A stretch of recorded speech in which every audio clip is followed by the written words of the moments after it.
নমস্কাৰ মৰমৰ ছাত্ৰ ছাত্ৰীসকল তোমালোকৰ ক্লাছ 12 ফৰ বিজনেছ ষ্টাডিজৰ প্ৰথমটো চেপ্টাৰ হ'ল nature and significance of management অসমীয়াত যিটোক আমি কওঁ পৰিচালনাৰ প্ৰকৃতি আৰু তাৰ গুৰুত্ব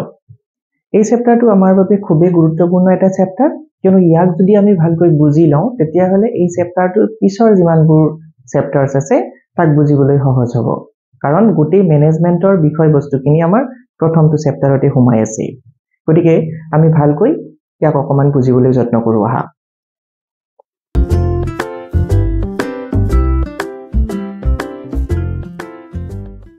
nature and significance of management অৰ্থাৎ ব্যৱস্থাপনা বা পৰিচালনাৰ প্ৰকৃতি আৰু তাৰ গুৰুত্ব এতিয়া আমি প্ৰকৃতি বা গুৰুত্বৰ বিষয়ে জানাৰ আগতে মোৰ মতে ব্যৱস্থাপনা বা পৰিচালনানো কি কাক কোৱা হয় এই বিষয়ে আমি জানি লোৱাটো খুবেই দৰকাৰ গতিকে আমি যদি বিশ্লেষণ কৰিবলৈ যাওঁ তেতিয়াহ'লে দেখা পাম যে পৰিচালনা এনে এক বিষয় যি সৰ্বজনীন অৰ্থাৎ সৰ্বত্ৰে পৰিচালনা ব্যৱহাৰ হয় ই কোনো এটা নিৰ্দিষ্ট সময় কেন্দ্ৰিক নহয় মানে ই অতীততো আছিল বৰ্তমানো আছে আৰু ভৱিষ্যতেও কৰ্ম সমাধানৰ বাবে ইয়াৰ প্ৰয়োজন হৈ থাকিব আনকি ব্যৱস্থাপনা কোনো এটা নিৰ্দিষ্ট কাৰ্যক্ষেত্ৰৰ মাজতো আবদ্ধ নহয় ইয়াক এজন ব্যক্তিৰ ব্যক্তিগত জীৱনৰ পৰা দৈনন্দিন জীৱনৰ পৰা ডাঙৰ ডাঙৰ ব্যৱসায় প্ৰতিষ্ঠান এটাৰ কাৰ্য সমাধানলৈ নাইবা যদি আমি দেশৰ প্ৰতিৰক্ষাৰ বিভাগত জড়িত হৈ থকা সৈনিকসকলৰ কথা কওঁ তেওঁলোকৰ পৰা খেলপথাৰত খেলি থকা খেলুৱৈসকলৰ মাজলৈকে ইয়াৰ আমি প্ৰয়োগ বা প্ৰয়োজনীয়তা দেখা পাওঁ গতিকে ক'ব পাৰো যে পৰিচালনা বা ব্যৱস্থাপনা সৰ্বত্ৰে প্ৰয়োজনীয় কিন্তু এতিয়ালৈকে আমি স্পষ্ট নহলো যে কোনবোৰ কাৰ্যক বা কাক আমি পৰিচালনা বুলি ক'ম গতিকে পৰিচালনাৰ আমি অৰ্থ ব্যাখ্যা কৰাৰ আগতে এটা আমি উদাহৰণ কল্পনা কৰি লওঁ ধৰি লোৱা তোমালোকে আদিম যুগলৈকে উভতি গৈছা আদিম যুগত আমি জানো যেতিয়া মানুহে জংগলত বা গুহাত বসবাস কৰিছিল তেওঁলোকৰ নিজৰ খাদ্যৰ অভাৱ পূৰণ কৰিবৰ বাবে শিকাৰ কৰিবলৈ গৈছিল তেওঁলোকে সেই কাৰ্যবোৰ অকলে নকৰি এটা দল বা সমূহ সৃষ্টি কৰি লৈছিল আৰু তেওঁলোকে শিকাৰ বিচাৰি গৈছিল এই কাৰ্য কৰিবলৈ যাওঁতে দলটোৰ বা গোটেই গোটটোৰ কেইজন মানে যদি শিকাৰৰ অনুসন্ধান কৰিছিল বিচাৰি গৈছিল শিকাৰ কোনোবাই আকৌ সেই শিকাৰৰ আক্ৰমণ কৰি শিকাৰ বধ কৰিছিল কিছুমানে তাক নিজৰ স্থানলৈকে কঢ়িয়াই আনিছিল আৰু কোনোবাই তাক খোৱাৰ উপযোগী কৰি তুলিছিল এই গোটেইখিনি কাৰ্যতে প্ৰত্যেকজন ব্যক্তিয়ে নিজৰ নিজৰ দক্ষতা অনুসৰি কামত লাগি গৈছিল লক্ষ্য ভেদাৰ যিজনৰ দক্ষতা অধিক তেওঁ হয়তো আক্ৰমণ কৰিছিল যিজনে হয়তো ভালকৈ তাক খোৱাৰ বাবে উপযোগী কৰিবলৈ জানিছিল তেওঁ সেই কামতে জড়িত হৈ পৰিছিল এই আটাইবোৰ কাৰ্য প্ৰত্যেকে নিজৰ নিজৰ দায়িত্ব আৰু সামৰ্থ্য অনুসৰি সম্পাদন কৰিছিল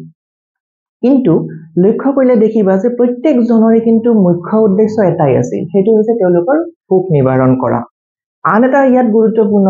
বিষয় হ'ল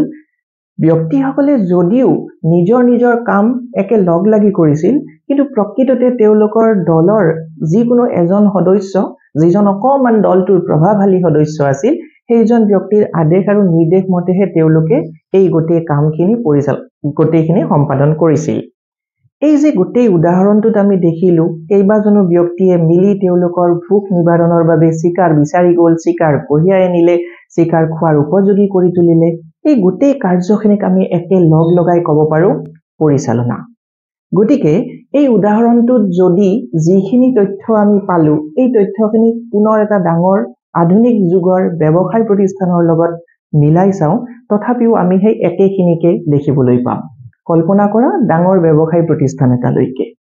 প্ৰতিষ্ঠানটোৰ মুখ্য উদ্দেশ্য নিশ্চিত যে মুদ্ৰাগত লাভ অৰ্জন কৰা মুদ্ৰাগত এই লাভ অৰ্জন কৰিবলৈ প্ৰতিষ্ঠানটোত বিভিন্ন ব্যক্তি জড়িত হৈ থাকে এই ব্যক্তিসকলে নিজৰ নিজৰ দক্ষতা অনুসৰি নিজৰ কামবোৰ সম্পাদন কৰে কিন্তু কামবোৰ তেওঁলোকৰ নিজৰ মনে সাজি মনৰ মতে কামবোৰ কৰিবলৈ নাযায় তাত কোনোবা এজন ব্যক্তিৰ আদেশ নিৰ্দেশ মতেহে তেওঁলোকে কামবোৰ কৰি গৈ থাকে সেয়া তোমালোকে অনুভৱ কৰিব পাৰা গতিকে ইয়াতো সেই আদিম যুগৰ মানুহসকলে যেনেকৈ শিকাৰ কৰাৰ ক্ষেত্ৰত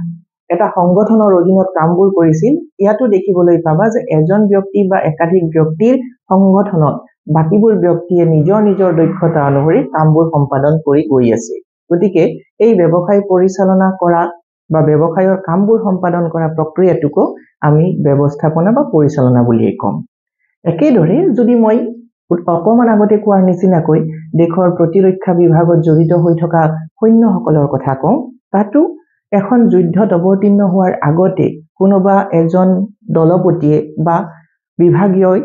এটা নিৰ্দিষ্ট পৰিকল্পনা কৰে সেইমতে বাকি সৈন্যসকলে তাক অনুসৰণ কৰি যুদ্ধ জয়ৰ বাবে যুদ্ধত অৱতীৰ্ণ হয় একেদৰে যদি এখন ক্ৰিকেট মেচৰ এক্সাম্পল দিওঁ দলটোৰ যিজন কেপ্টেইন যিজন দলপতি সেই দলপতিয়ে কোন সময়ত কোনজন বেটসমেনে বেটিং কৰিবলৈ যাব কোনে ক'ত ফিল্ডিং কৰিব কোন বলাৰে কেনেকৈ কেতিয়া বলিং কৰিবলৈ যাব এই আটাইবোৰ কথাৰ তেওঁ তদাৰক ৰাখে আৰু প্ৰত্যেককে নিজৰ নিজৰ দায়িত্ব অনুসৰি কামবোৰ সম্পাদন কৰিবলৈ দিয়ে কিন্তু প্ৰত্যেকটো উদাহৰণতে লক্ষ্য কৰিবা প্ৰতিজনৰে উদ্দেশ্য কিন্তু একক বা এটা উমৈহতীয়া উদ্দেশ্য যি সময়ত মই আদিম যুগৰ উদাহৰণ দিছিলো তাতো ব্যক্তিসকলৰ উমৈহতীয়া উদ্দেশ্য আছিল যিটো আছিল ভোক নিবাৰণ কৰা খাদ্য সংগ্ৰহ কৰা দ্বিতীয়টো উদাহৰণ ব্যৱসায় প্ৰতিষ্ঠানৰ যিটো দিলো তাতো আমি দেখিবলৈ পাইছিলো ব্যক্তিসকলে লাভ অৰ্জনৰ বাবে বা মুদ্ৰাগত লাভ অৰ্জনৰ বাবে কামবোৰ সম্পাদন কৰিছিল তৃতীয়টো উদাহৰণত যেতিয়া মই সৈন্য দলে যুঁজিবলৈ যোৱাৰ উদাহৰণটো দিলো তাত যুদ্ধ জয়ৰ বা দেশক ৰক্ষা কৰাৰ প্ৰতি শত্ৰুৰ পৰা ৰক্ষা কৰা একক উদ্দেশ্য বা উমৈহতীয়া উদ্দেশ্য আছিল খেলখনৰ উদাহৰণ দিলো য'ত প্ৰতিজন খেলুৱৈৰ একক উদ্দেশ্য খেলখন জয় হ'ব লাগে গতিকে এই গোটেইবোৰ উদাহৰণৰ পৰা আমি সামৰণি মাৰি এটা কথা উপলব্ধি কৰিলো যে আচলতে পৰিচালনা একক কাৰ্য নহয় পৰিচালনা হৈছে এটা প্ৰক্ৰিয়া কিহৰ প্ৰক্ৰিয়া তাক এনেকৈ সংজ্ঞাৰ জৰিয়তে আমি এটা ক'ব পাৰো যে পৰিচালনা বা ব্যৱস্থাপনা হৈছে ফলপ্ৰসূভাৱে আৰু দক্ষতাৰে কোনো একক লক্ষ্যত উপনীত হ'বলৈ কৰা কাৰ্যৰ এক প্ৰক্ৰিয়া গতিকে ইয়াত বিভিন্ন কাম লগ লাগি একক লক্ষ্যত উপনীত হ'বৰ বাবে প্ৰচেষ্টা চলোৱা হয় এইখিনি আছিল ব্যৱস্থাপনা বা পৰিচালনাৰ আমি বুজি পোৱা ধৰণে এটা ব্যাখ্যা এতিয়া ইয়াৰ আমি বিভিন্ন সময়ত যদি বিভিন্ন পণ্ডিতৰ বিষয়ে বিশ্লেষণ কৰো বিভিন্ন পণ্ডিতে ইয়াৰ সংজ্ঞা বেলেগে বেলেগে দিছে কোনোবা ইয়াৰ কাৰ্যবোৰ সামৰি লৈ ইয়াৰ সংজ্ঞা দিছে কোনোবা আকৌ ইয়াৰ প্ৰয়োজনীয়তাক সামৰি লৈ পিনেও সংজ্ঞা দিছে গতিকে তাৰ বাবে আমি সংজ্ঞা বিভিন্নজন অৰ্থনীতিবিদ বা বিহেভিয়ৰ সাইন্টিষ্টৰ পঢ়িবলৈ যাম কিন্তু এইখিনিতে মই আন এটা কথা ক'বলৈ বিচাৰিম যে কাৰ্য এটাক পৰিচালনাৰ অংশ হয় নে নহয় তাক চিহ্নিত কৰিবৰ বাবে বাছি উলিয়াবৰ বাবে আমি কি উপায় ল'ব পাৰো তাৰ বাবে আমাক দৰকাৰ পৰিব কাৰ্য এটাৰ বৈশিষ্ট্য বা তাৰ গুণাগুণ বিশ্লেষণ কৰিব লাগিব যদি আমি ইয়াৰ কাৰ্য বা ইয়াৰ বৈশিষ্ট্যসমূহ বিশ্লেষণ কৰিব পাৰো তেতিয়াহ'লে আমি কোনো এটা কাৰ্য পৰিচালনাৰ অন্তৰ্ভুক্ত হয় নে নহয় তাক জানিব পাৰিম গতিকে ইয়াৰ পিছৰ পৰ্যায়ত আমি শিকিব লাগিব পৰিচালনাৰ বৈশিষ্ট্যনো কি কি গুণ থাকিব পাৰে পৰিচালনাৰ গাত যিবোৰ অন্য এটা কাৰ্যৰ গাত দেখা পালে আমি ক'ব পাৰো ইও পৰিচালনাৰে এটা অংশ গতিকে মোৰ নেক্সট টপিক হ'ব পৰিচালনাৰ বৈশিষ্ট্যসমূহ যিটোক আমি প্ৰকৃতি বুলিও ক'ব পাৰো